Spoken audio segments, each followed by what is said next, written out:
چییە لە بیری کردی خەمت نەبی مشکلە نییە باب مشکلە نییە يعني چۆن لە بیری کردی يعني عجیب غریب يعني ئاەتی 45 سوڕەتی نور ئاماژەی بە تۆ نەکرێ ئەڵا مشکلە نییە بابی با بکەی مشکلەیە يعني الله تۆی لە بیر کردی ئاساییە بابی بام ئاساییە سڵاو بەڕێزان سڵاو و ڕێزم هەیە بۆ خانمان و گەنجان و لاوانی کوردستان هیوادارم هەموو لایەکتان باش و سەرفراز بن ئەوە تۆزێک لە ژێر مایکرۆسکۆپ سەیری هەندێ میکرۆب و شتیوام دەکردیان گوت ئەڵڵا ئێمەی دەبیر کردی ئاماژەی ئێمە نەکردیە منش گوتم قەی ناکام و کە زەرر یعنی شت لە بیر دەکا ئەڵڵاش یعنی وەکو مرۆڤ لە بیر دەکا یعنی گلەییان هەیە لە ئاەتی 45 سوڕەتی ئەننور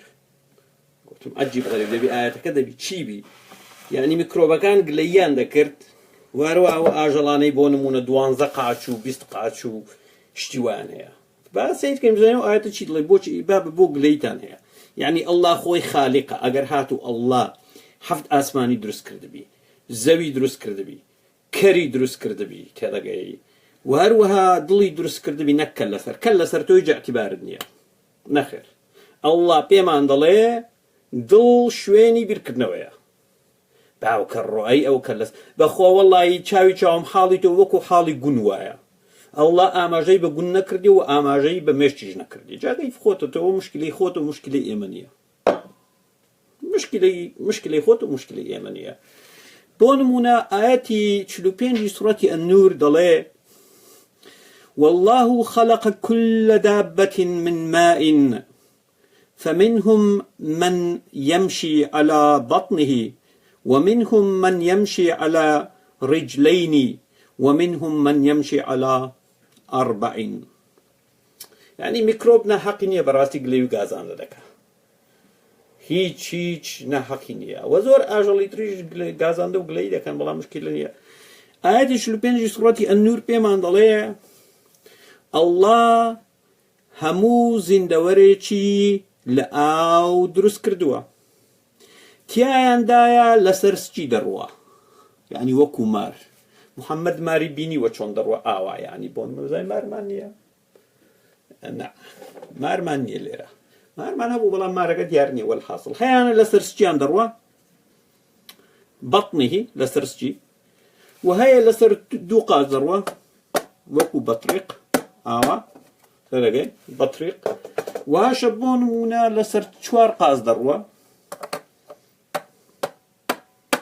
ئەی ئەڵڵا گیان هەشە خۆ لەسەر بۆ نمونە 12 قاز دەڕوە هەشە بۆ نمونە 100 قاچی هەیە هەشە بۆ نمونە 6 دانەی هەیە سەیرە اینجا ئەو ئاەتە بەڕاستی مۆعجزەیە هەر بەڕاستی مۆعجزەیە هەر بەڕاستی مۆعجزەیە ئەڵڵا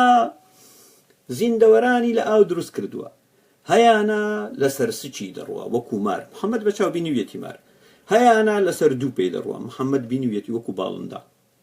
و هەیانە لەسەر 4 پێ دەڕوە ئێستا دێنە سەر بابەتی ئەمڕۆمان بەڵام هەرەوە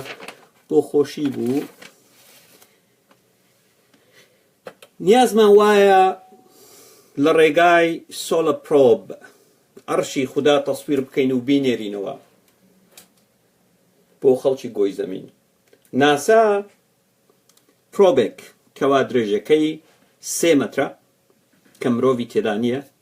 تەنها کامیرەی تێدایە بۆ یەکەم جار لە مێژووی مرۆڤایەتی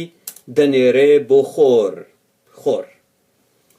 کە خێراییەکەی 690,000 کیلۆمەترە لە 1 سەعات واتە لە ئوسترالیا دەگاتە ئەمریکا بە 1 خولەک ئەو پرۆڤە لە سدنی دەگا بە ئەمریکا بە 1 خولەک خێراییەکەی 690,000 کیلۆمەتر لە 1 سەعات و ئەم پرۆڤە تحملی 1400 پلەی گەرما دەکا و لە خۆر زۆر نزیک دەبێتەوە بۆی لێکۆڵینەوە لە خۆر بکە مانجی ئابی ساڵی 2018 دەڕوا بەرەو خۆر و ماوەی 7 ساڵ دەمینێتەوە بۆی دراسەی خۆر بکە و هەروەک حەدیثە ڕاستەکان پێمان دەڵێن و هەروە قورئان بە تایبەتی حەدیثێک کاتێک ئەبوو ذەڕ الغیفاری لە پێغەمبەر دەپرسی دەڕێ لە کاتی خۆر ئاوبوون دەڵێ پێغەمبەری ئەڵڵا پێغەمبەر لێ دەپرسێ ئەبوو زەڕ دەڵێ بەڵێ پێغەمبەری ئەڵڵا بزەڕم دەرێ نابا بوەستە من یعفورم لە بەردەستە یعفور دەزەڕێت تۆ مەزەڕە من پرسیارم هەیە دەڵێ دەڵێ ئەوە دەبینی خۆر ئاوا دەبی دەڕوا دەڵێ بەڵێ دەڵێ خۆر بۆچێ دەڕوا دەڵێ ڕاستیەکەی ئەڵڵا و پێغەمبەرەکەی باشتر دەزانن دەڵێ پێغەمبەر دەڵێ ئەوە دەڕوا تاوەکو دەڕوا بۆ ژێر عەرشی ئەڵڵا لە ژێر عەرشی ئەڵڵا کڕنۆشێک دەبا ئینجا ئەڵڵا داوای لێ دەکا دەڵێ بگەڕێەوە ئێستا ئێمە ئەو یعنی ناسا ئەو پرۆبە دەنێری 7 ساڵ دەمینێتەوە ڕۆژانە کاتە خۆر دەڕوا و ئاوا دەبێت دەچی بۆ ژێر عەرشی خوا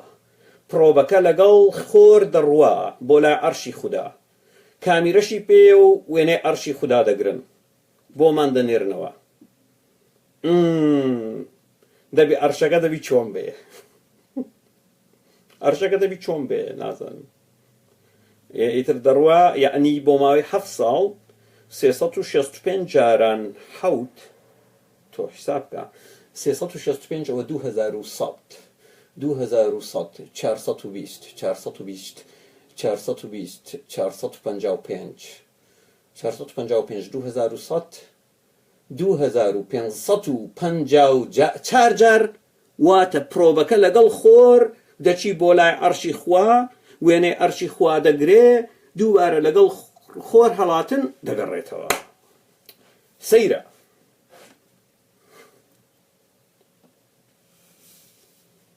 ئەو جە چ دەکەن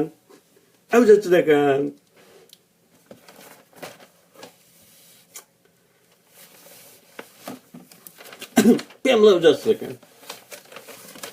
ببورن مسلمانان من بە ڕۆژی نیمە چکە من لە قوتبی جنوبی دەژیم ئێستا ماڵم بە قوڕ نەگرت بن مردم ئەوەندەی تەمەشای ئاسمان بکەم چکە لێرە بەردەوام شەوە چەندی دەگەم خەتی سپی و ڕەش لێک جیا ناکەمەوە یعنی دیار نییە هەمووی ڕەشە دنیا هەمووی ڕەشە جا من چۆن بە ڕۆژی بم یعنی ئەوەم پێ بڵێ من چۆن بە ڕۆژی بم چۆن بۆم دەکرێت بە ڕۆژی بم لەسەر حسابی سعودیەی بەپێی کامە دەقی قورئان ئەڵڵا گەتان وتوویەتی ئەگەر هات و 24 ساعت شەو یا 24 ساعت ڕۆژ بوو وەکو مەکە بکەن لە شوێ ئەی ئەوە بدعەنیە ئێوە دەیکەن ئێوە دەیکەن نکورە نەوەڵڵا بابی بابم خوداکەتان محەممەد بۆ وەی زانیویەتی کاتەکان هەمووی وەکو مەکە و مەدینەوان وەی زانی جیاوازی کات نییە وەی زانیوە زەوی تەختە کتوویەتی ئاوە بە ڕۆژیم و لە بیدایەت قورئانەکەتان خۆی ئەتراف دەکات تەنها بۆ دورگەی عەرەبیە یعنی ئاینێکە تەنها بۆ دورگەی عەرەبیە بەڵام ئێوە کۆڵ نادەن و داد نادەن تێڵەگەی داد نادەن خۆی بابی بابم یعنی پێی دڵێ ئەڵڵا بە عەرەبی قسەی دەکا و زمانی باش عەرەبی و حۆریەکان بەهەشتی حۆریەکان لە باش بە عەرەبی قسەی دەکەن یعنی بۆ ئێوە نییە چاوی چاوم یعنی بۆچی خۆتان لە پێناو مناڵی لوسکە و لە پێناو حۆریەکان یعنی خۆتان هێناوەتە ناو مەوزوع خۆتان کردووە بە فلیم من بەڕاستی دەوە تێناگەم دواتر قسەی من سەبارەت بەوانەی دڵێن پشتیوان عەبدوڵڵا هەندێک شت بۆ نمونە یەک دوو تێکستم نووسی دڵێن تخوا ئەتو دکتۆری والله ڕاستەکەی نیازم وایە بچم لە سعودیە شەهادە بێنمەوە شەهادەی دکتۆری شەهادەی دکتۆریم لە کۆلیژی موحەممەدیزم طببینەوەی بێنمەوە سەبارەت بە میزی خوشتر ڕەشکە حیجامە هەنجوین دەرکردنی جنۆکە لەوێ نیازم وایە شەهادەکەم بێنمەوە دواتر بۆچی تووڕە دەبن ئەگەر هاتوو لە توراسی ئیسلامی لە قورئانەکەتان ئاماژە بە گانگانۆچەی خۆشی کرابی چکە شتێک نییە بە ناوی زەواجی وەقتی زەواج یعنی هاوسەرگیری دایمی تاوەکو کێشەیەک دێتە ئارا و لێک جیا دەبنەوە ئەوە مانای زەواجە بەڵام کاتێک ئێوە پێ دەڵێن زەواجی متعە قورئانەکەتان نەیگوتێ زەواجی متعە دڵێ کاتە خۆشیتان لە نێوگەڵیان بینی پارەکە واتە گانگانۆچەی خۆشی بۆچی بەو زاراوە تووڕە دەبن پێتان وایە ئەمە لە داهێنانی خۆمە نەخێر دوو کاتێک لە قورئانەکەتان ڕێگری نەکردووە لە بەچەبازی و لە ئاژەڵگاین بۆچی تووڕە دەبن کاتێک پێتان دەڵێم سمێڵ قوتە ئاژەڵجێکان بەچەبازەکان سەیرە دواتر كاتك بيغمبرقتان مردوي قاوا وفقه إسلامي لسر أو بنمايا دليتن هر پیاوك مردوي بجي سزاي لسرنيا بوچي بيتان ناخوش كاتك بيتان دلين مردو جيكان بوچي يعني لبرشي ايوا رقتان لراستي دبيتوا يعني بلين راستي كي دزاني خوي موضوع كتشونا خوشويستي كردن لقل مردو يعني آسايا ناي لبن خوشويستي وانيا خوشويستي كردن لقل ماكر آسايا وانيا خوشويستي كردن لقل مناو آسايا وانيا دتاني او ناويتي جواني لبنين بابي بابم برون بوخوتان فقه إسلامي ودقان بابتي أو رومان والحاصل سوارد بچيا أما بو قرآن يكانا أواني دلين بروامان بچيني بروامان بحديثة كانية بهي جورك بمام بخاري وبمسلم وبهتاوى كتو أواناني إما تنها بروامان بقرآن هيا أمرو دين بزانين قرآنكي محمد چون معاملة لقل جنان دكا قرآن جن باشا چکە لە ڕابردوو هەمیشە دەڵێنەوە کاتێک من گوگڵ دەکەم لەسەر گوگڵ محەممەد قارەمانی یەکسانی ژنان ڕزگاری بەخشی ژنان ئەمڕۆ تەنها بەڵێنتان پێدەم تەنها دەقەکانی قورئان قسە و باسی لەسەر دەکەین کە باسی ژن دەکات اینجا لە کۆتاییدا خۆتان بڕیاردن ئایا قورئان کە گوایە دەقی ئیلاهین چۆن مامەڵەیەکیان لەگەڵ ژن کردووە یا چی پێیە بۆ ژنان یەکەم خاڵی یەکەم زرتە زەلام بۆی هەیە هاوسەرگیری لەگەڵ کچانێکی منداڵدا بکات واتە بەچەبازی زرتە زەلام بۆی هەیە هاوسەرگیری لەگەڵ کچانێکی منداڵ بکات ئاەتی چواری سوڕەتی ئەتەلاق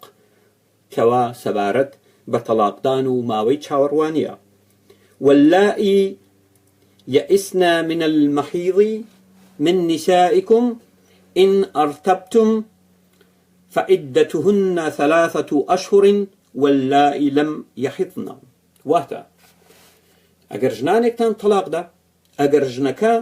سووری مانگانەی وەستا بوو واتە بەتەمەن بوو دوای تەمەنی 50 ساڵی بۆ نمونە و ئەگەر هاتوو گومانتان هەبوو ئەم ژنە سووری مانگانەی بە تەواوی وەستاوە یان نا ئەوە 3 مانگ دەبی چاوەڕێ بکە پێش ئەوەی هاوسەرگیری بکاتەوە و بۆ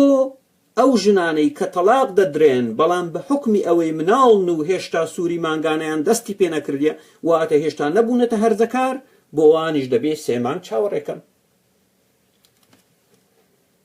واتە قورئان ئەتراف دەکات سەبارەت بە هاوسەرگیری مناڵانێکی کچ کە هێشتا پێیان نەناوەتە تەمەنی هەرزەکاری هەر لەبەرەوەش دەڵێ ئەگەر مناڵی کچ هێشتا سووری مانگانەیان دەستی پێ نەکردووە مێردیان کردبوو و تەلاق دران لەبەرەوەی سووری مانگانەیان نییە بۆی بڵێن 3 مانگ چاوەڕێ بکەن ئەوە پێیان دەڵێن 3 مانگ چاوەڕێ بکەن قورئانیەکان ئەمە باشە ئەمە بەچە بازیە ئەمە مناڵ بازیە باشە ئەمە مناڵ بازیە من نایم ئاماژە بە نمونەی محەممەد و ئائیشە بکەم بەڵام ئەم دەقە ئەعترافێکی زۆر ڕوونە کە قورئانەکەتان ڕێگا دەدا بەوەی زرتە زەلامێک هاوسەرگیری لەگەڵ کچێک بکە پێش ئەوەی سووری مانگانەشی دەستی پێکرد بێ ئەمە یەک من باسی حەدیث ناکەم بڕۆ بە هیچ جۆرێک باسی فەرموودە ناکەم لە قورئاندا ژنان و پیاوان یەکسان نین خاڵی دووەم بام بڕۆتە واز بێندە کورە میکرۆبێکی بۆ ئەڵڵا زانیوێتی میکرۆب هەیە چاوی چاو کورە ششتی لە تۆ گەورەتری نەبینیوە چاوی چاو دەوازمان لێ بینە باشە پرتۆ کورە بابی وام نەکتۆ تەنها ئیهانەی بە تۆ کردیە یعنی جوتە گونی پیاوی نەبینیوە دەڵێ سپێرم لە نێوان پشت و هین دروست دەبی دەوازمان لێ بینەوە تەواو تۆ بڕاولاوە دووەم ژنان و پیاوان یەکسان نین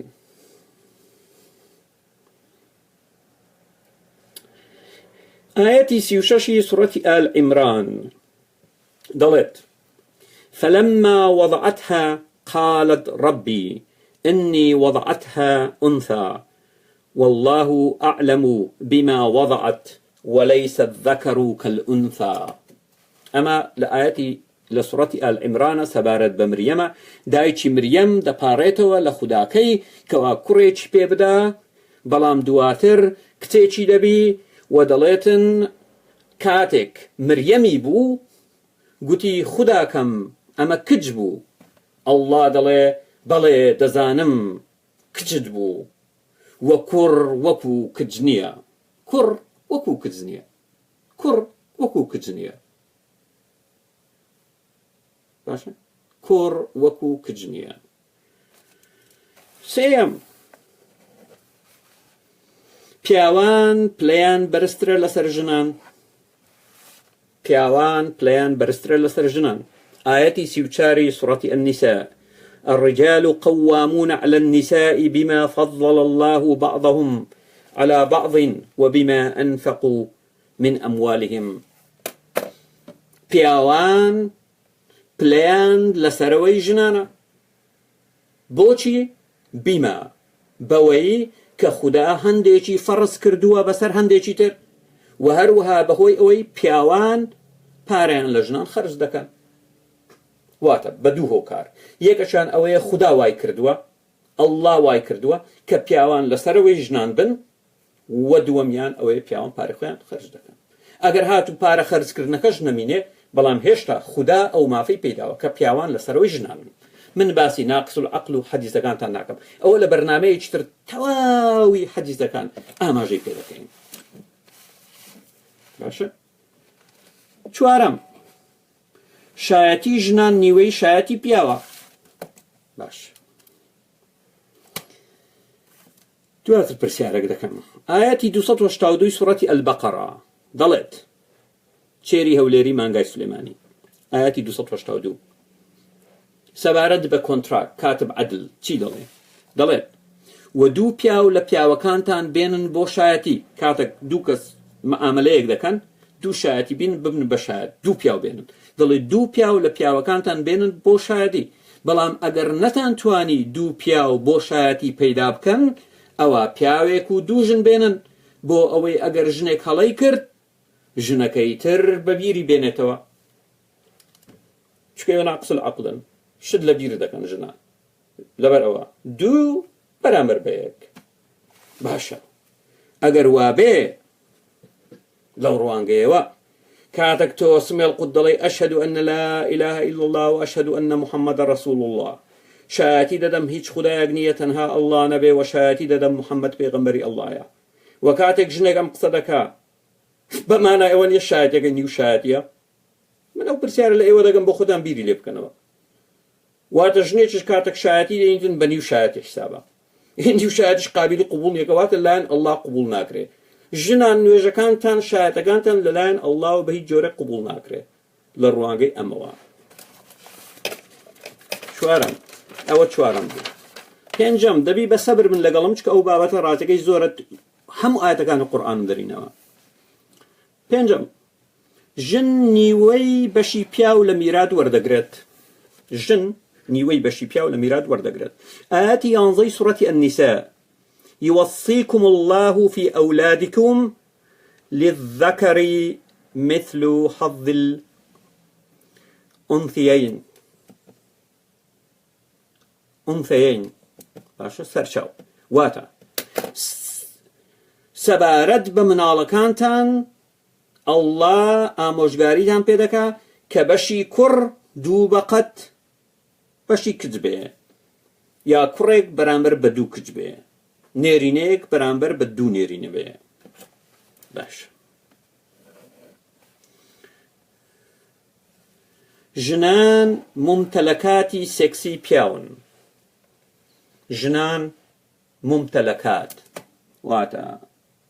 شتێکەوە پیاو خاوەندارەتی هەیە. ممتلەکاتی پیاون بۆ سێکسکردن. ئاەتی 223 سورەتی النساء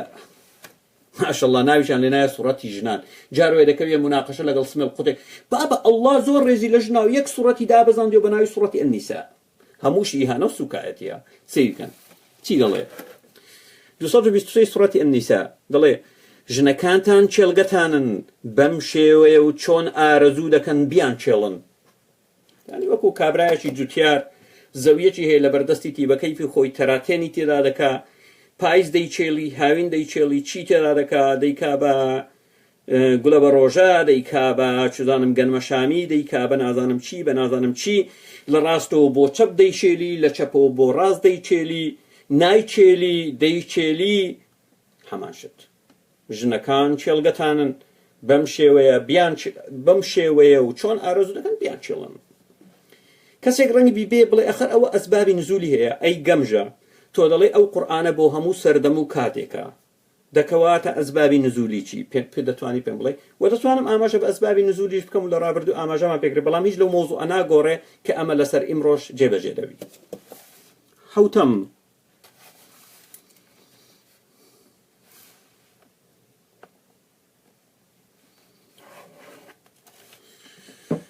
ئەگەر پیا و ژنەکەی تەلاقدا دەتوانێ لە ماوەی 3 مانگدا ژنەکەی بجێڕێتەوە. یعنی هەموو شت بەدەست پیاوە، تەلاقدان بەدەست پیاوە. وەر قورئان هەموو ئاەتەکانی قورئان دەڵێ ئەگەر پیاوێک ژنێکی تەلاقدا هەمووی، ئەگەر ژنێک تەلاقدرا واتە خۆمان دەزانین تەلاقدان بەدەست پیاوە. یەک دەقی قورئان نییە بڵێ ژن لەم حاڵەتانەی خوارەوە بۆی هەیە پیاوەکەی تەلاق بدا، نییە، بەدەست پیاوە. دەڵێت بۆ نمونە ئەگەر هاتو پیا و ژنی تەلاقدا دەتوانی هەمان ڕۆژ ژنێک بێنێتەوە، نەک هەمان ڕۆژ، هێشتا ئەو ژنەی لایە دەتوانی ژنی دووەم و سێم و چوارەم بێنێتەوە. بەڵام ئەگەر ژنەکە تەلاقدرا ئەوە ژنەکە دەبێت 3 مانگ چاویشی دەربێت چاوەڕێ بکە، مەبەستم تەلاقی یەکەم و دووەمە، بۆ ئەوی پیاوەکە خۆی یەکلا بکاتەوە. ئایا ژنەکە دەهێنێتەوە یان نا؟ ئەگەر هاتو نەیهێناوە ئەو کاتە دەتوانی بە یەکجاری تەلاقیدا. دەڵێت ئاەتی 228 سوڕەتی ئەلبەقەرە ژنانی تەلاقدراو دەبێت بۆ ماوەی 3 سووری مانگانە لە چاوەڕوانی دابن و بۆیان حەڵاڵ نییە کە ئەگەر دووجیان بوون دووجیانیان بشارنەوە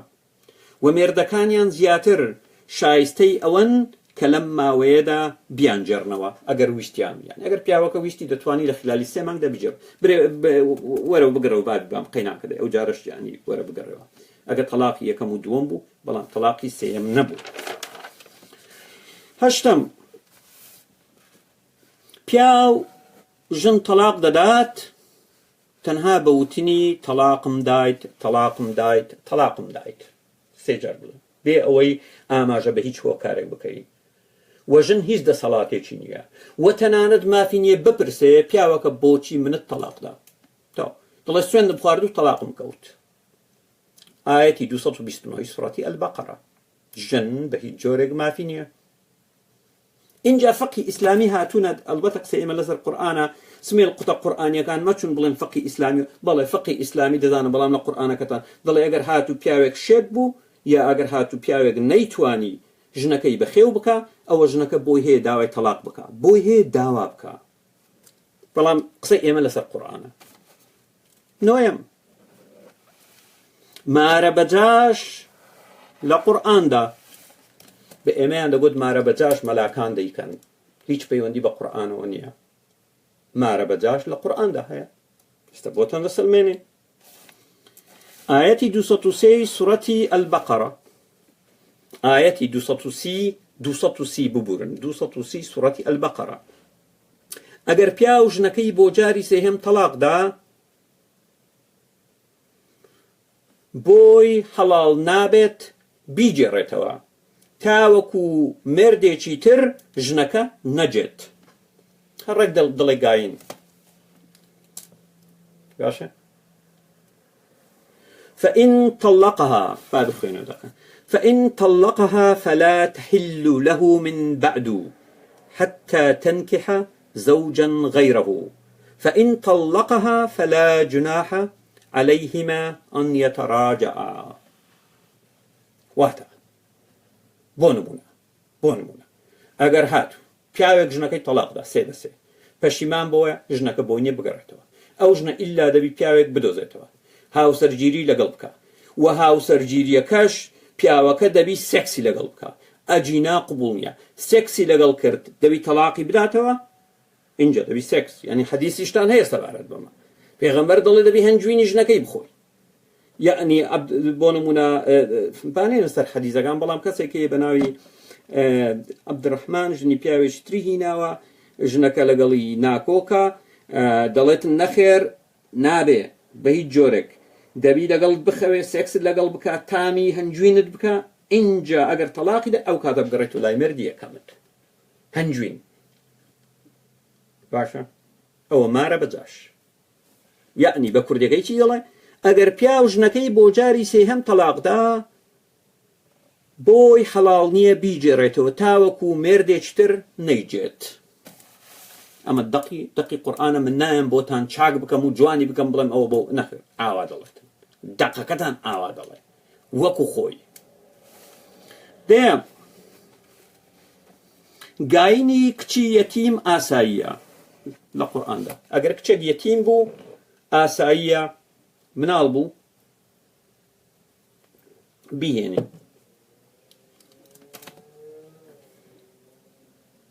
بڕۆنە سەر فقی ئیسلامی پێمان دەڵێ کچی یەتیم چێە دەڵێ هەر کوڕێک یا کچێک سەیرکەن هەر کوڕێک یا کچێک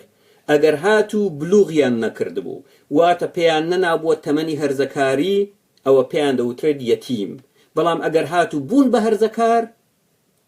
باوکیشان مردبێ پێیان ناوترێت یەتیم واتە ئەگەر هاتوو مناڵێک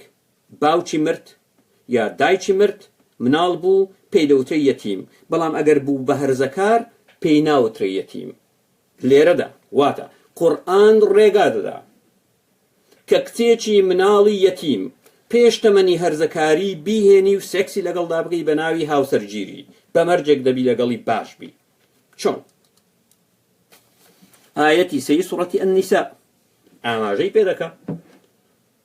ئاماژەی پێ دەکا دەڵێت وإن خفتم ألا تقسطوا في اليتامى فانكحوا ما طاب لكم من النساء مثنى وثلاث ورباع دەڵێ ئەگەر هاتوو ترسان لەوەی نەتوانن باش مامەڵە لەگەڵ کچانی یەتیم بکەن واتە مناڵ هێشتا نەبوونەتە هەرزەکار چکە ئەگەر هاتوو یەتیم بن مادام بوون بە هەرزەکار یەتیم نابن هیچی تر ئەو کاتە دوو سێ و چوار سار ژن بێنن واتە جارێکتر قورئان ئیسپات دەکاتەوە کە بۆ پیاو هەیە باوکە ڕۆ کچە یەتیم بجێ باوکە ڕۆ کورە باوکە ڕۆ شەرم ناکەنەوە لە خۆتان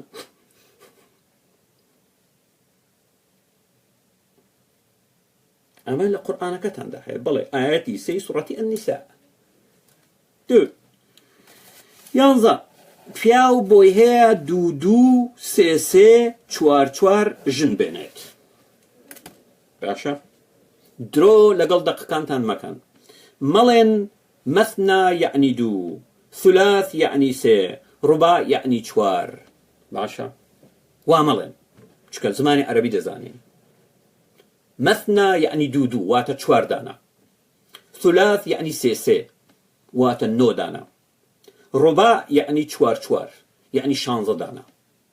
چی دەڵێ هەر ئاەتەکە سورة آيات سي سورة النساء وإن خفتم ألا تقسطوا في اليتامى فانكحوا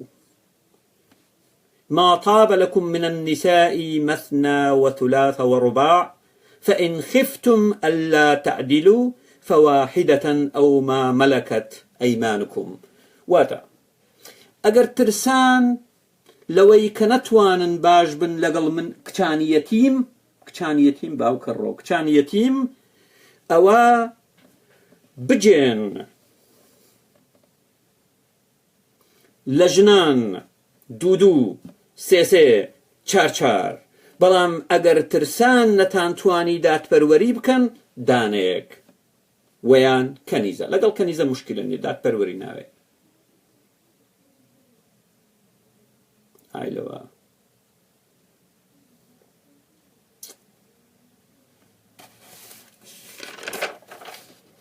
دوانزە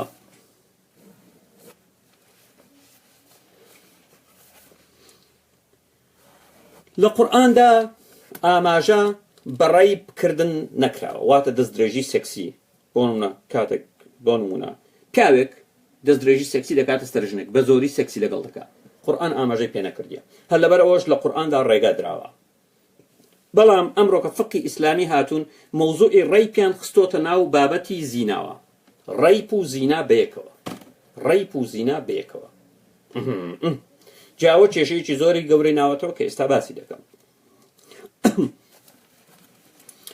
ئاەتی 15 سوڕەتی ئەننیساء ئەوە دواتر باسی دەکەین هیچ نییە بۆ نمونە ئاەتی 1 دقە لە سوڕەتی ئەننور هاتووە دەڵێتن ئەگەر هاتوو دەڵێ زیناکەر ژنی زیناکەر پیاوی زیناکەر دەجێت و پیاوی زیناکەر ژنی زیناکەر دەجێت و بۆ ئەوەی بسەلمێنرێ دەبی 4 پیاوی شایەت بهێنن یعنی گروپ سێکس یعنی 4 کەس ببینێ بۆ نمونە حاڵەتەکە ئەنجامی داوە باشە گریمان کچێک دەستدرێژی سێکسی دەکرێت سەر باشە دەستدرێژی سێکسی دەکرێت سەر لە پاکستان لەلایەن 2 پیاوەوە دەچی بۆ دادگای ئیسلامی دەڵێ من دەستدرێژی سێکسیم کراوەتە سەر دەڵێن 4 شایەت بێنە دەڵێ فلان و فلانن ئەو 2 کەسە دەڵێ 4 شایەت بێنە دەڵێ وەڵا شایەتم نییە ئۆهۆ دەکەواتە تۆ یەک تۆ تۆمەت بۆ پیاوان دەخوڵقێنی ئەو پیاوانە هیچیان نەکرێت چکە تۆش 4 شایەتت نییە تۆ تۆمەت دەخوڵقێنی تۆمەت ئەوە 100 جەلد و دووش تۆ خۆت اعترافت کرد زینات کردووە سێکست کردووە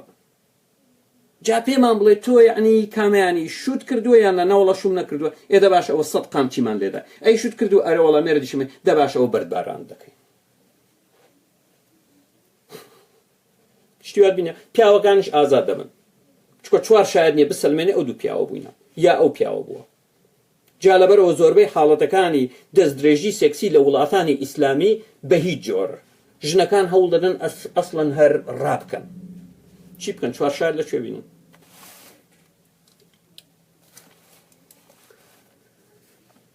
چکە لە قورئاندا دەق نییە سەبارەت بە ڕەیپ سێنزەم هاوڕەگەزبازی ژنان و پیاوان لە قورئاندا هاوڕەگەزبازی ئەگەر ژنێک لەگەڵ ژنێک کەوا پێی دەوترێت لزبیان کاری فاحشەی کرد بە جۆرەی قورئان یا پیاوێک لەگەڵ پیاوێکی کرد سەیرکەن سەبارەت بە ژنان ئەگەر ژنێک لەگەڵ ژنێک بۆ نمونە وەکو کاری لزبیانی کرد قورئان ئاەتی 15 سوڕەتی ئەننیساء چی دەڵێ واللاتي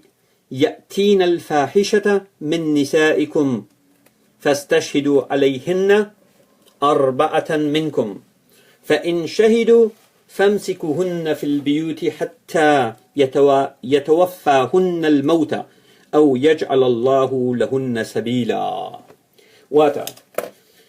أو جنانتان كواكاري فاحشة لقل يقدادكن 4 شایەتیان لەسەر بگرن واتە دەبی شایەتەکانش دەبی پیاو بن واتە 2 ژن کاری لزبیان دەکەن 4 شایەتیش دەبی پیاو سەیریان بکە واو 4 شایەتیشیان لەسەر بگرن دەبی 4 شایەتی پیاو هەبێ ئەگەر هاتوو 4 پیاو شایەتیاندا ئەو ژنانە بگرن لە ژوورێک لە ماڵەکانتان سجنیان بکەن بەندیان بکەن تاوەکو دەمرن ویا تاوەکو ئەڵڵا ڕێگایەکیان بۆ دەدۆزێتەوە 4 شایەتی پیاو تکاری لزبیان بۆ ئەی بۆ پیاوان بزانین چی دەڵێ ئەڵڵا ئەگەر 2 پیاو کاری فاحشیان لەگەڵ یەکرد وەکو بۆ نمونە هاوڕەگەزبازی نێر و نێر من نەروە گوتم ناچمە سەر حەدیث تەنها لەسەر لە چوارچێوەی قورئاندا دەمێنمەوە ئەڵبەتە ئاەتی 16 ئاەتی دواتر لە سوڕەتی ئەننیساء وەڵاممان داتەوە چی دەڵێ ئاەتی دواتر واللذان يأتيانها منكم فأذوهما فإن تابا واصلحا فأعرضوا عنهما إن الله كان توابا رحيما خدا لێرە تۆبە قبول دەکا و بەخشندەیە بۆ پیاوان سیرکەن یعنی دەقەکە پێمان دەڵێ بۆ پیاوان الله إن الله كان توابا رحيما الله تۆبە قبول دەکا و بەخشندەیە بۆ پیاوان. دەقەکە چی دەڵێ؟ دەڵێ ئەگەر دوو لە پیاوەکانتان بەیەکەوە کاری فاحیشەیان کرد هەردووچیان سزا بدەن، بەڵام ئەگەر هاتوو تۆبەیان کرد وازیان لێبینن. ئەگەر گرتیان بوون دوو پیاو سزایان بدەن، خەریک سزا کاکە تۆبەی دەکەم، واللهی من جارشتر کار دەباشە بەڕێگای خۆدا بڕۆ. بۆچی؟ لەبەر ئەوەی ئین الله کانە تەوابا ڕەحیما. بەڵام بۆ ژنان چییە؟ بۆ ژنان فامسكوهن في البيوت حتى يتوفاهن الموت أو يجعل الله لهن سبيلا. بەڵام بۆ ژنەکان لە ژوورێک لە ماڵەکانتان بەندیان بکەن تاوەکو دەمرن، یا خوددا ڕێگایەکیان بۆ دەدۆزێتەوە. یعنی خوددا بۆ ژنان تۆبە قبوڵ ناکە و بەخشندە نیە، سەیرە. هەمان کار بۆ ژنان جیایە و بۆ پیاوان جیایە. والحاصل مشکلە نییە. با لەگەڵی با بڕۆین، بزانین بەرەو کوێ بدڕۆین.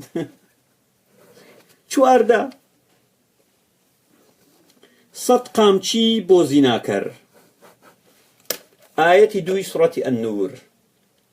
ئەوە سەبارەت بە قەزیەی ئفک ئائیشە و سەفوان دابەزیوە، چەندە ئائیشە مێردی هەبوو،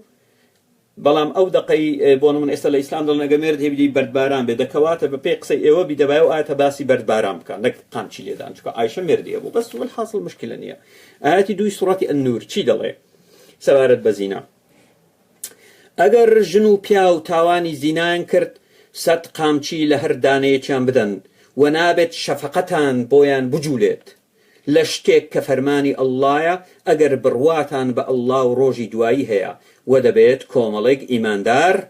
لە کاتی لێدانی قامچی لێدانەکە شاید بن، یعنی ببین، یعنی لە شوێنێکی گشتی کۆیان بکەن و بڵێن ئیمانداران وەرن ئەوانە زینایان کردیە پیانگرن 100 قامچیان لێ بدەن خەڵکی و ناوی شەفەقەش هەبی بە هیچ جۆرێک، ناوی شەفەقەش هەبێ. پانزەم ئەگەر پیاو لەسەر ڕۆیی ژنەکەی ترسا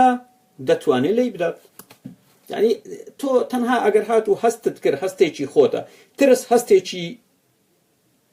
ناخی خۆتە، بەس ترسای کە ژنەکەت خەریکە سەر ڕۆیی دەکا هەرچەندە هێشتا سەر ڕۆیی نەکردی بۆ تێ لی بدەیت. بەڵام ئەگەر پیاو سەر ڕۆیی کرد باشتر وایە ژنەکە تەنازول بکات. یعنی ژنێک بینی پیاوەکەی تۆزە کاری سەرسەریاتی دەکا و سەر ڕۆیی دەکا، باشتر وایە ژنەکە تەنازول بکە. بڵێ پیاوەکە دەوەرە دابنیشن بابەت چت دەوێتن من تەنازول دەکەم، تۆزێک لە مافی خۆم تۆزە تەنازول دەکەم. باشە؟ ئاەتی 128 سوڕەتی ئەنیسا. ئەسبابی نزول سەبارەت بە سەودەیە. سەودا لەو ژنە قوربەسەرانەیە کاتێک محەممەد لە مەککە بوو خەدیجە مرد کە شووی پێ نەدەکرد. سەودا شووی پێکرد، مناڵەکانی محەممەدی پەروەردە کرد و گەورە کرد. کاتێک محەممەد چوو بۆ مەدینە و ئائیشەی هێنا تەواو مناڵێکی دەستکەوتووە، سەودە تەمەنی 50 هەندێک ساڵە،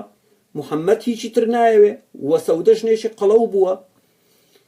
محەممەد دەست بەجێ تەلاقی بۆ دەنێری. ڕۆژێک سەودە دێ لەسەر ڕێگای ماڵی ئایشە دادەنیشێ، محەممەد دێ پێی دەڵێ ئەی پێغەمبەری ئەڵڵا بۆچی من تەلاقدا؟ من ژنێکی خراپ بووم، بە قسەم نەدەکردی، گوێ ڕایەڵت نەبووم، مناڵەکانم بەخێو نەکردی. والحاصل دەڵێتن ئەگەر لەبەر ئەوە من تەلاقدا لەبەرەوەی ئائیشەت هێناوە، من لەمە و پاش نۆرەی خۆم سڕەی خۆم دەدەم بە ئائیشە بۆ سێکسکردن مێلا. محەممەد ڕازی دەبێ. ئەو دەقە مەبەستی ئەوەیە. چۆن چی دەڵێ دەقەکە؟ ئاەتی 128 سوڕەتی ئەنیسا. وإن امرأة خافت من بعلها نشوزا أو إعراضا فلا جناح عليهما أن يصلحا. ئەگەر ژنێک لەسەر ڕۆیی مێردەکەی ترسا، بەیانزانی بۆ نمون لەی جا دەبێتەوە پشتگوێی دەکا، یعنی گوناح نییە ئەگەر هات و پێک بێن و ژنەکە تەنازول بکە، هەر وەک سەودە چۆن کردی. بەڵام ئەگەر پیاوێک لەسەر ڕۆیی ژنەکەی ترسا دەبی دارکاری بکە، کە دواتر دەینە سەر ئەو بابەتە قسەی لەسەر دەکەین. 15 ئاەتی 34 سوڕەتی ئەنیسا. ئەی بزانین بۆ ژنان دەڵێتن ئەی پیاوانی ئیماندار سەبارەت بەو ژنەکان، لەم ژنانەی کە لەسەر ڕۆییان دەترسن ئامۆژگاریان بکەن و جێگاکانیان جێبێلن وەلەیان بدەن بەکەیف خۆتە کامی هەڵدەبژێری یعنی اختیاری ئەلف هەڵدەبژێری ئامۆژگاریە یا بیە کەوا لەگەڵی ناخەوی یا سیە کەوا لێیان بدەیت وەکو یەکێک لە مەلاکانی بەحرین دەڵێتن بابە یعنی جێگا جیاکردنەوە چۆن دەبی پیا و بەخۆی شەهوەتی هەیە یعنی ئەوە کەواتە سزای خۆی دەدا کەواتە مەوزوعەکە دەست بەجێ ئەگەر هات و لە ئاخر هەڵبژاردە دەست پێ بکەی بەلێدانەوە و زۆر باشترە دڵێ زۆر باشترە یعنی خوداکەت نەیوتیە لە سەرەتا ئامۆژگاریان بکەن ئەگەر هات و گوێڕاڵ نەبوون ئینجا جێگاکانیان جێبهێلن و ئەگەر گوێڕاڵ نەبوون ئینجا لەیان بدەن نەخێر دڵێ یەکێک لەو سێ اختیارەت هەیە بەکەی بخۆت و بابەتی سیواچ تێدا نییە و وەکو وزار چیرنایی گوتی اضربوهن يعني خفيف لێدان شی لەو بابەتە نییە و سیواچش نییە باشە سیواچش نییە بزانە دوو حاڵەت بۆ پیاوان ئەگەر ژن ترسا لەسەر ڕۆی مێردەکانیان دەبی تەنازول بکە ئەگەر پیاو لەسەر ڕۆی ژنەکەی ترسا لێی بدە 16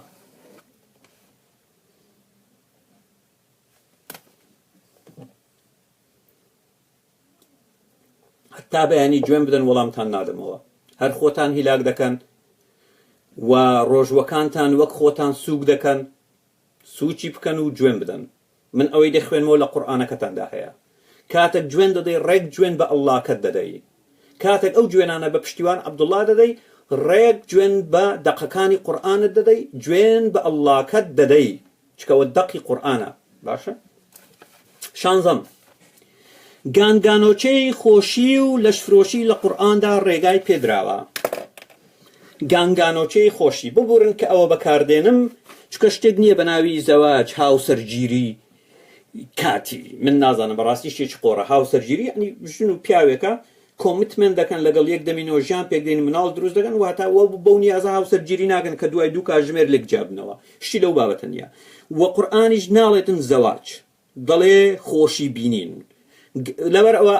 ئەو چەمکە گانگانۆچەی خۆشی و لەشفرۆشی لە قورئاندا ئاەتی 24 سوورەتی النیساء فما استمتعتم به منهن فآتوهن أجورهن فريضة هەر کاتێ خۆشیتان لێیان بینی کرێکانیان وەک فەریزەیەک پێ بدەن ئەمە لە قورئاندا نەسخ نەکراوە و ئەم دەقە ساری مەفعولە باشە واتە ئەوەی شیعە دەیکا لە قورئاندا هەیە بەڵام سنە لەبەر ئەوەی دژایەتی شیعە دەکاتن هەستایە زەواجی چی دەن زەواجی مسیاری دەرینایە شتی وات بینیە یا لە کوێ چی هەیە هاوسەرگیری گەشت و گوزار هەیدەوە هاوسەرگیری گەشت و گوزار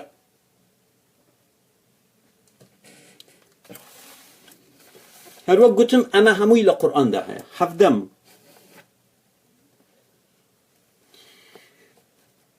دەستدرێژی سێکسی بۆ سەر ژنان لە قورئاندا حەڵاڵە 26 دەقتان هەیە ئاماژە بە ملک اليەمین دەکا ملک اليەمین کەنیزە من یەک دەق دەخوێنمەوە ئاەتی 24 سوورەتی النیساء جا هەمووشی لە سوورەتی نیساءدا هاتووە ئەو هەموو ئیانە و سوکایەتێ بە ژنان لە سوورەتی نیساءدا هاتووە سەیر و سەمرەکەی لەوەیدایە دەستدرێژی سێکسی بۆ سەر ژنان حەڵاڵە ئاەتی 24 سوورەتی النیساء والمحصنات من النساء إلا ما ملكت أيمانكم محمد لەم دەقەدا ئەگەر ئاەتی 23 ئاماژە بە کۆمەڵێک ژن دەکا کە حرامە لێتان وەکو خوشکتان و دایکتان و نازام چی و ئەو ژنانەی کە خاوەن هاوسەرن تەنها کەنیزەکان نەبن کەنیزەکان واتە ئەگەر لە کاتی جیهاددا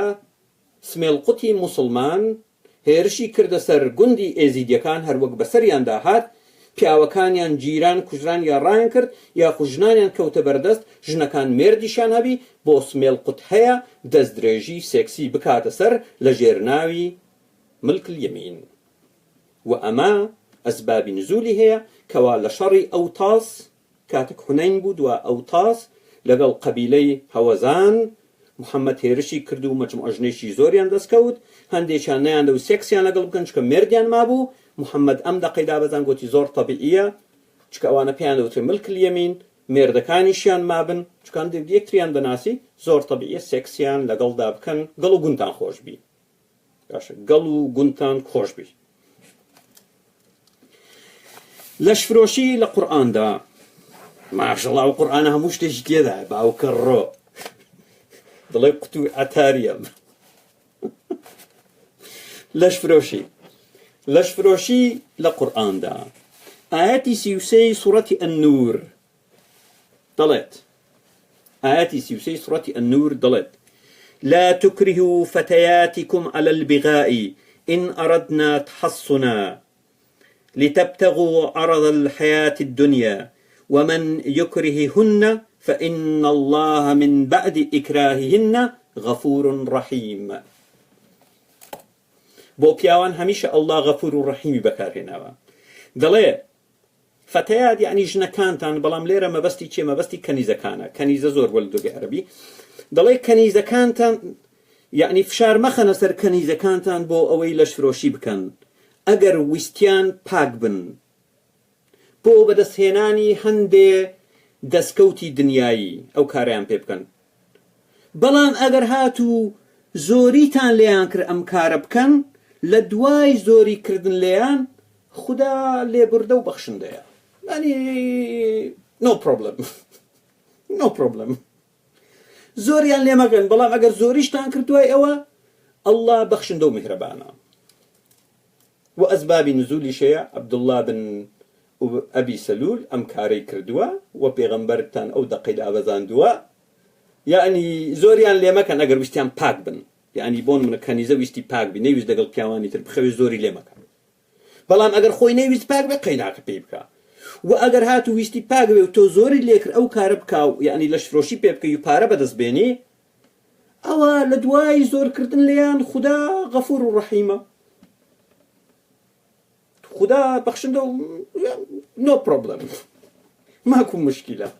يعني ما بيها أي مشكلة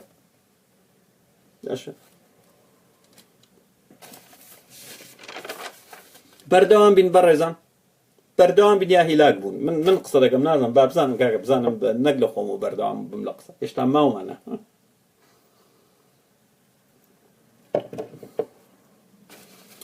باشا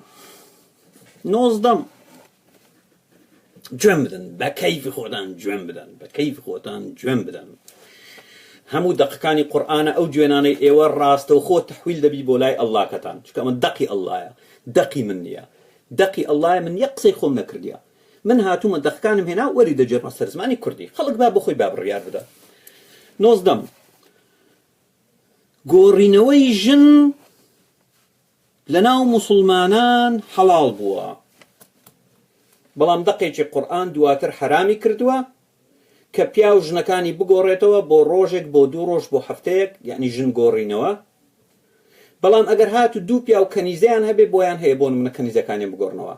یعنی ئەبوو چەلوب لەگەڵ ئەبوو هورەیرە هەردانەیەکیان کەنیزەیەکیە بڵێ وەرە بابی گۆڕینەوە بۆ هەفتەیەک من لەگەڵ کەنیزەکەی تۆ دەخەوم تۆش لەگەڵی من بخەوە دواتر دەیتنەوە بێک ئەوە لە قورئاندا ڕێگای پێدراوە زۆر تەبیعی زۆر ئاساییە چی دەڵێ سوڕەتی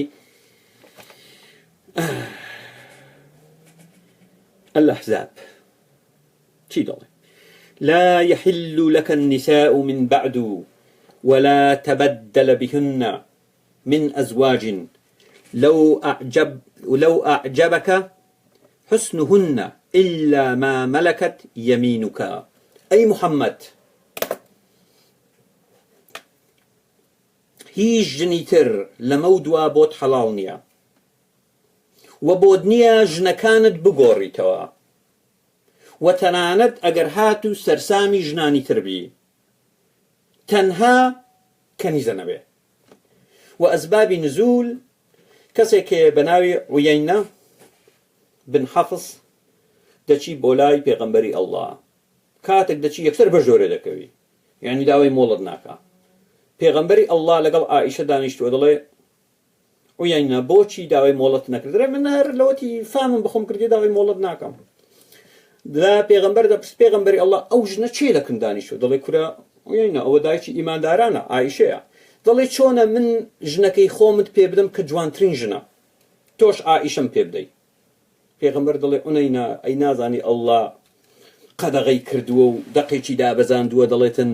ولا تبدل بهن من أزواج لو أعجبك حسنهن إلا ما ملكت يمينك.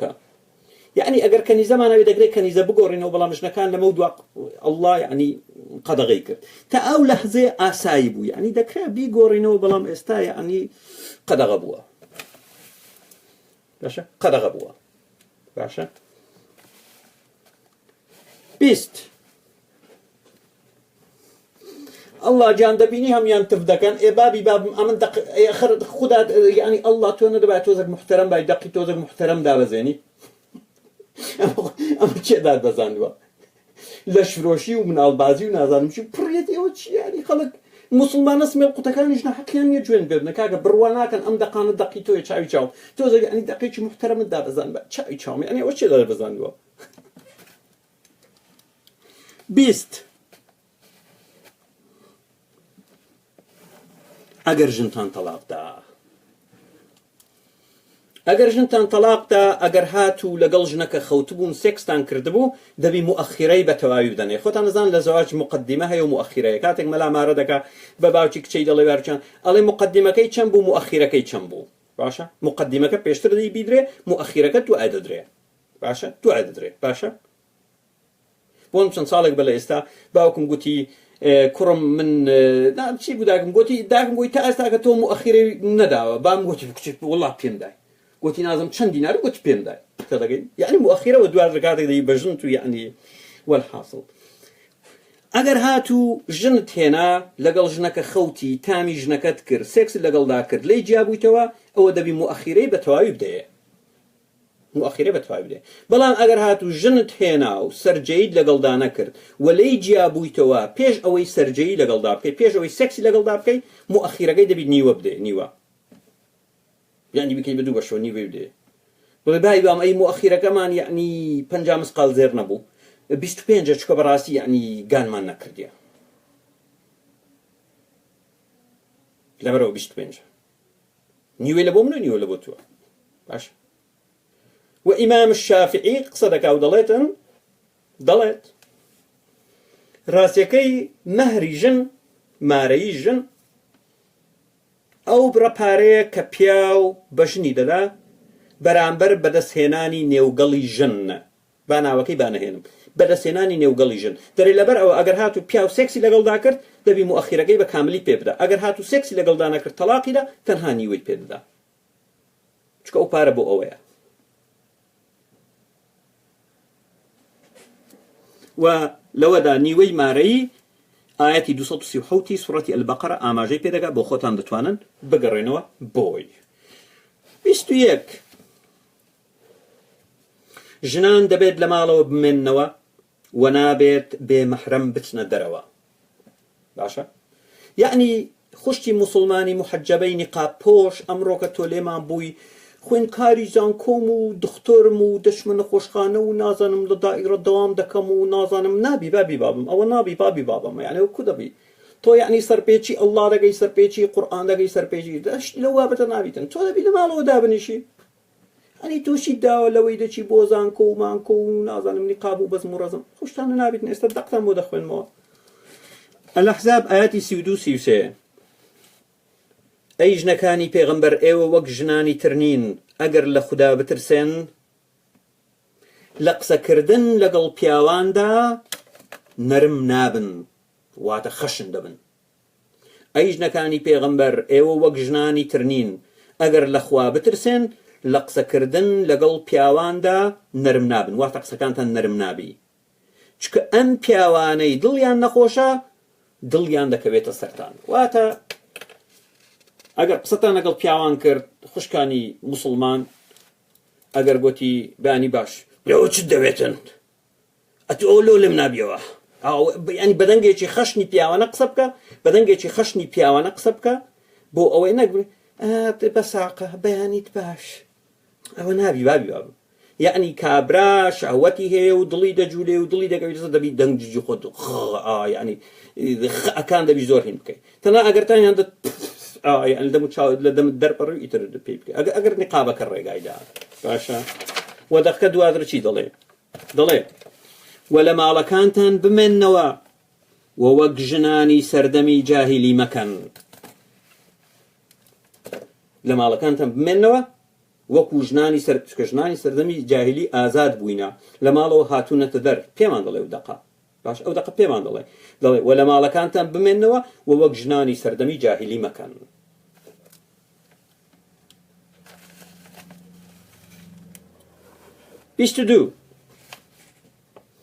بۆ پیاوی سمێڵقوتی موسڵمان هەیە ژنی جوو یا مەسیحی بهێنێت بەڵام بۆ ژنی موسڵمان نییە شوو بە غەیرە موسڵمان بکە ئەگەر هاتو شووی بە غەیرە موسڵمان کرد بە زینا حیسابە المائیدە ئاەتی 5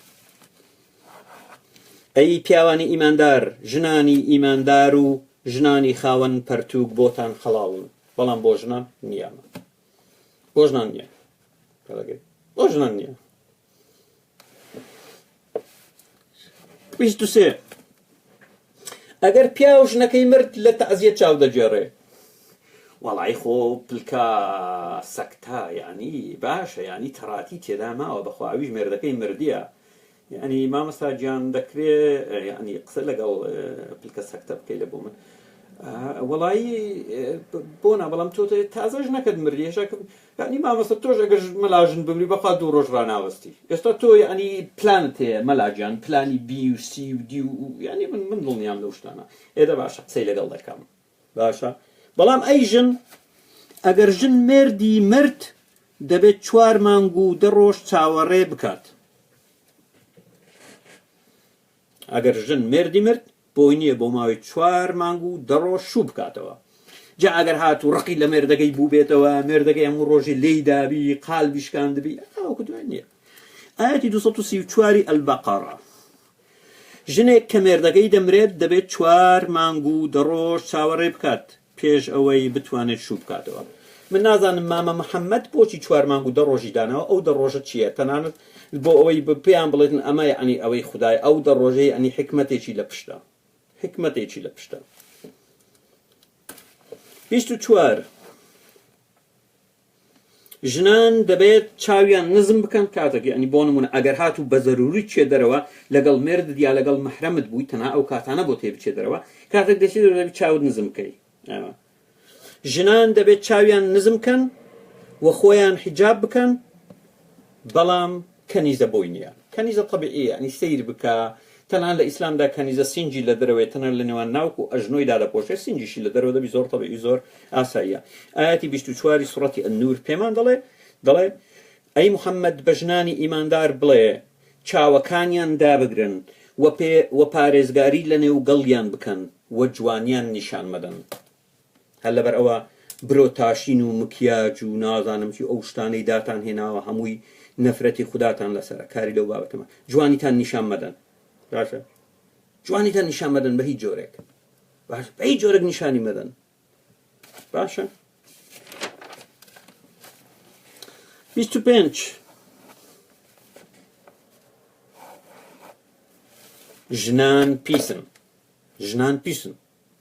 ژنان پیسن ئاەتی 6 سوڕەتی المائیدە و هەروە لە شوێنشتریش ئاماژەی پێدەکا بەڵام ئاماژە بێک ئاەت دەکەین آيتي 6 سورة المائدة دلي أو جاء أحد منكم من الغائط أو لامستم النساء فلم تجدوا ماء فتيمموا صعيدا طيبا ششي المائدة دلي أجر كسكتان لقو كردن هاتوا ويا دستان برجنك كوت وآو نبو خوتاني بيباك كنوا ئەوە بە خۆڵی سوور خۆتان پاکەنەوە لە سەرەتا خۆڵەکە دەستان دەموچاوتان اینجا بە دەستان دابێنن یعنی گوو گەڕانەوە لە گووکردن لەگەڵ دەستبەرکەوتنی ژنان هەمانشتن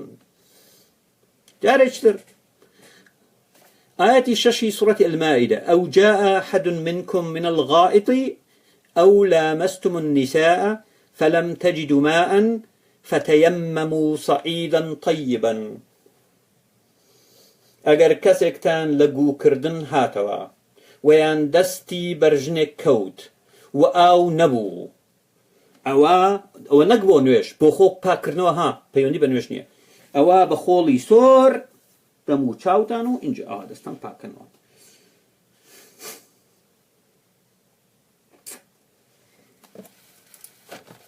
وا بزانم 25 خاڵ بەسە 25 خاڵ بەسە سەبارەت بەمە بازیاتر با نەچینە ناو مۆزوعانە لە کۆتاییدا جارێکتر اینجا دەین قسە لەسەر حەدیثەکان دەکەین ئەمەیان تەنها بۆ قورئانیەکان بوو ئەوانەی دڵ تەنها بڕوامەن بە قورئان هەیە بڕوامەن بە فەرموودەکان نییە ئەو جارە بێتەوە قسە دەکەین لەسەر فەرموودەکان بۆ ئەوانەی ئەهلی سوننە و جەماعەن چونکە بڕوان بە قورئان هەیە و بڕوان بە سوننەت هەیە ئەویش دێن بە درێژای قسە و باسی لەسەر دەکەین بەڵام ئەویان دەکەیت چەند بەشێکەوە بابێن جارێ ئیمام غەزالی جارێ لە قورئاندا یەک ژن ئاماژەی بە ناوی کراوە تەنها مریەمە دایکی عیسا وەک ناو لە ئینجیل ئاماژە بە ناوی 49 ژن کراوە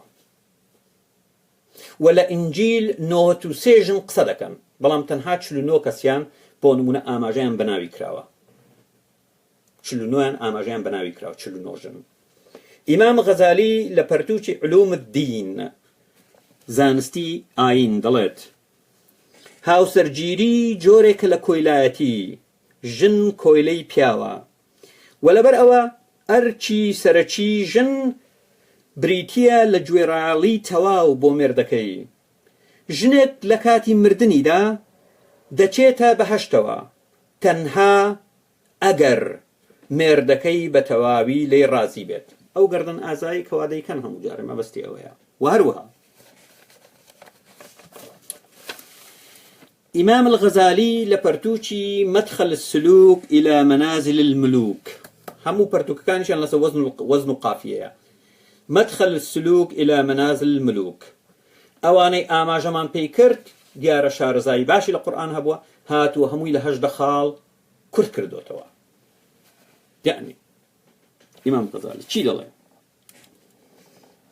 دلي الله سزاي جناني داوا لەبەر ئەوەی حەوا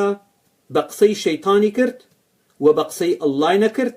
و ئەڵڵا نەفرەتی لێی کرد لە بەهەشت دەری کرد لەبەر ئەوە ژنان تاوەکو ماون تاوەکو ڕۆژی قیامەت سزا دەدرێن و ئەڵڵای گەورە بە هەژدە شێوە ژنان سزاددا با ئەو هەژدە خاڵە با بخوێنن اینجا کۆتایی بەرنامەکە دەینن یەکەم سزای ئەڵڵا بۆ ژنان سووڕی مانگانە دوو گیانبوون مناڵبوون سزای ژمارە یەک سزای ژمارە دوو جیابوونەوەی ژنان لە دایکان و باوکانیان کاتێک شوو بە پیاوێکی غەریب نامۆ دەکەن واتە کاتێک تۆ شوو دەکەی ناشی ناسی لە دایک و باوکت دادەبڕی دەچی بۆ ماڵێکی تر ماڵی خەزوورتە خەسووتە یا ماڵێکی تر ئەمەش سزایەکی تری خوداییە سێ ژنان کۆنترۆلیان بەسەر چارەنووس و کەسایەتی خۆیان نییە چکە تۆ کاتێک شوو دەکەی لە ماڵی باوکتی تۆ موڵکی باوکتی دەچی بۆ ماڵی مێردت تۆ موڵکی مێردتی واتە کۆنترۆل بەسەر کەسایەتی خۆت نییە چوارەم ژنان نیوەی میرات وەردەگرن لە چاو پیاوان پێنجەم ژنان تەلاق دەدرێن بەڵام ناتوانن تەلاق بدەن ئەمەش خاڵێکی تری داناوە شەشەم دەبێت هاوبەشی مێردەکەی بکات لەگەڵ ژنانی تر مەبەستی فرەژن نیە بۆ نم پیاوەک دوو ژنی هەبی سێی هەبی چواری هەبی یا کەنیزەشی هەبی دەبێت هاوبەشی بکات بەڵام تەنها بۆی هەیە لەگەڵ یەک پیاو بمێنێتەوە حەوتەم نابێت لە ماڵدا بچێتە دەرەوە یعنی ئەوە ئەرچی واروا لە شوێنتر ئاماژ بدرێ ئەرچی سەرەکی ژن بریتیە لە خزمەتکردن و مناڵبوون و مناڵ پەروەردەکردن خزمەتکردنی بێت بۆی نیە لە ماڵ بچێتە دەرەوە هەشتم دەبێت محەجەبە بێت نۆیەم شایەتی ژن بە نیوەی شایەتی پیاو حیسابە دەیەم نابێت لە ماڵەوە بچێتە دەرەوە تەنها لەگەڵ مەحرەم نەبێت واتە لەگەڵ باوکی یا برای یا مێردی یانزەم پیاوان بۆیان هەیە پیاوان دەچن بۆ نوێژی هەینی و هەروەها بۆ سەر گۆڕ کاتە کەسێک دەمری لە تەعزیە دەچن بەڵام ژنان بۆیان نییە و تەنانەت گوناحێکی زۆر گەورەیە ژن بچێ بۆ سەر قەبری کەس و کاریشی گوناحێکی زۆر گەورەیە سوننە حەدیث هەیە دوانزەم ژنان بۆیان نییە ببن بە سەرۆک و قازی کەم عەقڵن سێنزە پاداشت دەکرێت بە 1000 بەشەوە تەنها یەک دانەی بۆ ژنان دەگەڕێتەوە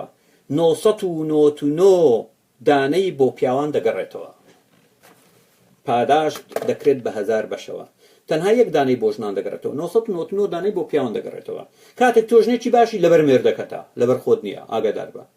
ئەگەر گوتیان تۆژنێکی باشی لەبەرەوەی مێردەکەتە لەبەر خۆت نییە بەشێکی بۆ دەگرێت 999 بۆ پیاوەکە دەگەڕێت چکە خوترمە هەیە لە ژوورەکەی خوترمە بەدار بکرێت خوترمە لەوێ قامچی لەوێت تەواو ینی مۆزوعەکە چواردەم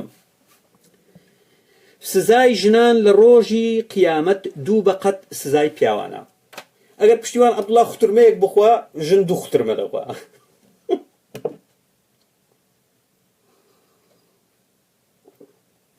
سزای ژنان لە ڕۆژی قیامەت حساب دوو بەقەت سزای پیاوانە پانزەم ئەگەر مردیان مرد دەبێت 4 مانگ و 10 ڕۆژ چاوەڕێ بکەن بەڵام ئەگەر پیاوان ژنانیان مرد پێویست بە چاوەڕوانی ناکات شانزەم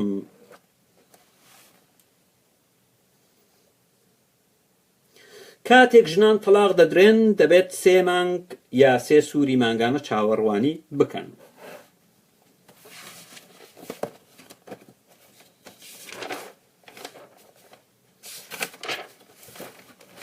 بەڵێ قورئانیەکان هەروەک بینیتان ئاماژەمان بێک فەرموودە نەکرد بە ژیاننامەی محەممەد نەکرد پێغەمبەری نازدارمان ئەلبەتە کە ئەڵڵا نیزا و نوێژی لەسەر کرد صلی الله عليه وسلم وعلى آله وصحبه وسلم ئەمە تەنها لە ڕوانگەی دەخەکانی قورئانە تێڕوانینی قورئان سەبارەت بە ژنان اینجا هیچی تر خەڵک مەگەوجێنن قورئان ڕێزی لە ژنان گرتووە با خودی دەقەکان خۆیان قسە بکەن کە قورئانەکەتان ڕێگای بەچی داوە ڕێگای بەچی نەداوە بە هەموو کەس ئاشنایەتی لەگەڵ پەیدا بکات هیچی تر درۆ لەگەڵ خەڵکدا مەکەن من دڵنیام ئێوە ناوتان لە خۆتان ناوە قورئانی بەڵام ناکاتێک دەکەونە تەنگاوی دەچن ئاماژە بە دەقێکی ئیمام شافعی دەکەن بۆی خۆتان لە مەئزەقێک ڕزگار بکەن یا دەچن ئاماژە بە حەدیثێک دەکەن کەوا زەعیفە بۆی خۆتان لەو مەئزەقە ڕزگاروان کاتێک پێشان کاکە گیان تۆ دەزانی چۆن ئازیزم یعنی ئێمە قورئانین بەڵام تۆ ئاماژە بە فەرموودە دەکەی ئێ باشە بایبام ئاماژەمە پێ نەکەن ئەی باشە دەڵێ فەمەستەمتعتم به منهن فآتوا أجورهن فريضة يعني أو يعني گانگانۆشی خۆشی لە قورئاندا ئەخە چاوەکەم تۆ یعنی دەزانی وەڵامدا چاوەکەم تۆ دەزانی نازانی چۆن نازانم کاکەی ینی قورئانی ئەن چۆن خۆی فەرموودە هەیە پێغەمبەر صلی الله عليه وسلم دوای فەتحی مەکە هینی کردیە نەسخی کردیە ئەی بابی وام تۆ تازە دەگو من قورئانیم و بڕوام بە فەرموودە نییە ئێستا دۆ دەی ئاماژە بە فەرموودە دەکەی ئەمە یەک دوو قەباحەتی خراپتر ئەوەیە تۆ دەڵێی دەقێکی ئیلاهی خودایی پێغەمبەرەکەت نەسخی کردیە ئایا کاتێک پێغەمبەرەکەت قورئانەکەت دەڵێ پێغەمبەر تەنها مرۆڤێک بووە بۆی هەیە دەقی ئیلاهی نەسخ بکە واتە جرتێک بۆ ئەڵڵاکەت لێ بدا ئەو پرسیارە بۆ ئێوە بەجێدێڵم کاتێکی شاد بۆی بەڕێز و ئازیز هەوڵدەم لە 1-2 ڕۆژی تر لەگەڵتاندا من سەبارەت ئەو هەموو حەدیثانەی سەبارەت فەرموودەکانی محەممەد سەبارەت بە ژنان کاتێکی شاد بۆ ئێوەی بەڕێز و ئازیز هەر بژین